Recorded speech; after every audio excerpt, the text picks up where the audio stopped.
Papag-usapan natin kanina yung tungkol sa mga paalala ng Health Department. Nasa linya po ng telepono si Assistant Secretary Albert Domingo ng Department of Health. Magandang umaga po sa inyo, ASEC. Yes, magandang umaga, Leslie, Diane, and Patrick, sa lahat ng mga nakikinig at nanonood sa maulang umagang ito. Right. Alright, ASEC, ano po yung mga pag-iingat at paalala nyo po sa ating pong mga kababayan ngayon nga po may sama po tayo ng panahon, ASEC?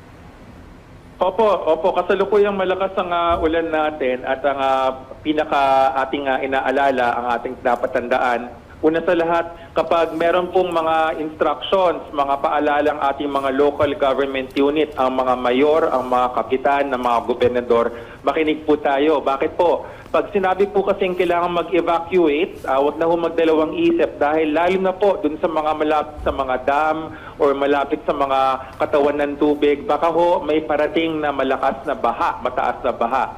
At yan ho ay pupunta sa ikalawang paalala namin. Umiwas po tayo sa baha dahil una, pwede tayong malunod kung ito po ay malalim na monitor kung sinasabi nyo, hindi natin alam. Baka may mga open manhole, baka meron po dyan mga alambre, mga bakal or mga bato na matatalas na pwedeng makasugat sa atin. At yun pa ang maging dahilan para tayo ay magkaroon ng problemang kalusugan. Dapat alam natin yung mga rescue number, ang ating mga barangay ng pangalalapit na mga rescuer para kung kailangan ay pwede tayong tumawag. Ikatlo, yung pong tubig natin, pakuluan ng 2 minuto para sigurado wala tayong makukuhang sakit mula sa ating iniinom or sa ating kinakain, maghugas rin ng kamay. At pagkatapos mapalusong sa baha, ay siguraduhin kumonsulta para makaiwas sa lepto. And finally, pagka nasa evacuation center po, maghugas ng kamay lagi dahil again, iwas tayo sa contamination ng tubig or ng pagkain natin. At kung kailangan may ubo or sipon, ay magsuot ng face mask para hindi tayo makapaghawa. Back to you. Ayun, ASEC, Leslie po ito. Ano po ba yung mga sakit na pwede pong makuha ngayon, sa panahon ngayon? Leslie, ang karaniwang nakukuha nating sakit pag malakas ang ulan, yung tinatawag na wild diseases. Iisa-isahin ko, WILD. Yung wild, yung W, waterborne illnesses, yan yung ating mga sinasabing mga typhoid, cholera, yung mga pwedeng makuha mula sa tubig na kontaminado. Yung letter I, influenza-like illnesses, yung mga malatrangkasong sakit, nakukuha yan dahil yung mga virus or mikrobyo na maaaring ilipat sa hangin, nakukuha natin yan pagka nagkukumpul-kumpulan tayo. Yung letter L, leptospirosis, isang sakit na nakukuha mula sa mikrobyo galing sa ihi ng daga, kaya huwag tayong lumusong sa baha. At yung letter D ay yung dengue, nakukuha natin yan after a few days pag tumaas ang tubig dahil yung mga lamok, dumadami sila at maraming lamok, maaaring malipat ang dengue. Okay, katanungan lang po, ASEC, si Audrey Goriseta po ito, no? Napag-uusapan po yung mga sakit tuwing ganitong panahon. Commonly, ito po mga dengue, leptospirosis. How about yung tetano po sa mga, hindi natin nakikita yung ating mga nilalakaran sa kalsada at may mga maaring makasugot sa atin, lalo na yung mga may kalawang na bahagi ng mga bakal. Common din po bang problema na mga dinadala ng mga Pinoy sa ganitong panahon yung natetetano? Audrey, napapansin ko mukhang curious ang ating media, tinatanong lagi yung tetano sa akin. Alam niyo po, hindi kami masyado nababahala sa tetano. Mas mababahala kami sa waterborne illnesses, sa influenza-like illnesses, sa leptospirosis, saka sa dengue. Kahit wala pong ulan, may tetano. Pero ngayon po, pag dumami ang tubig, pwede makontamina ang ating tubig, pwede tayo magkaroon ng trangkaso, pwede tayo magkaroon ng lepto, pwede tayo magkaroon ng dengue. Doon tayo mag-focus. Hi, ASEC, Alright, sir. ASEC, si Patrick po ito.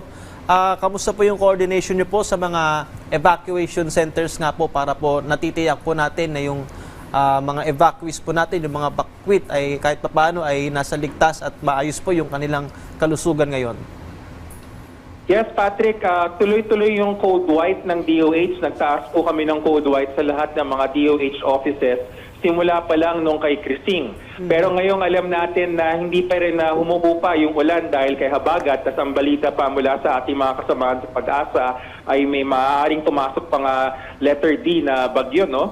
So kailangan tuloy-tuloy pa rin yung ating code white at ibig sabihin yan yung ating mga regional director, ang pagkaalam ko pati si Secretary Ted this morning mag-iikot yan sa mga evacuation centers para tignan yung kalagayan ng ating mga kababayan, yung mga bakwit na naroon.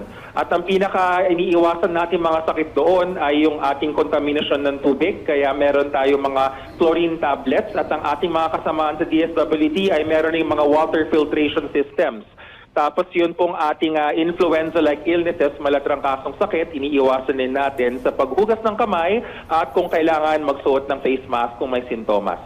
Alright, Asek, you mentioned about the chlorine tablets, which is really helpful para hindi maging contaminated ang mga tubig na iniinom, lalo na ng mga bakwit. How can this be accessible, Asek? Go ahead po.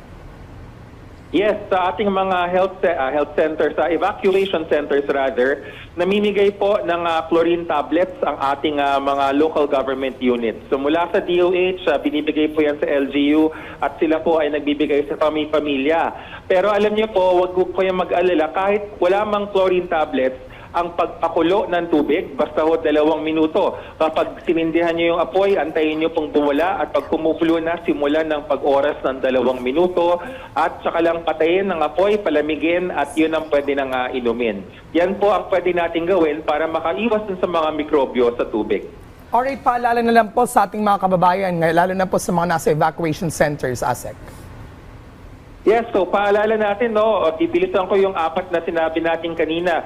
Pag sinabi pong evacuate, evacuate po. Dahil baka meron sa konang nakikita, ang local government, meron silang hawak na impormasyon na kung tayo po yung makikinig ay magiging pagligtas sa buhay natin. Ikalawa, kapag tayo po ay nasa labas, tandaan natin yung mga number, yung mga telephone number 911, Nationwide Rescue, DOH Hotline 1555, at yung mga telephone number ng ating LGU para madaling tumawag. Magdala po ng radyo na debaterya para kung mawalan man ng signal ang cellphone, hindi lagi nandyan ang Facebook, hindi lagi nandyan ang TikTok, pero ang radyo lagi nandyan. Number 3, pakuluan po yung ating tubig para sigurado tayo hindi kontaminado. 2 minutes ang pakulo. Pagka bumaha at napalusong ay kumonsulta pagkatapos. At number 4, sa evacuation center, maghugas ng kamay at ating iwasan ng upo at sipon, mag-face mask kung kailangan. Alright, on that note, maraming salamat po. Spokesperson ng Department of Health natin nakapanayam ngayong umaga, Assistant Secretary Albert Domingo.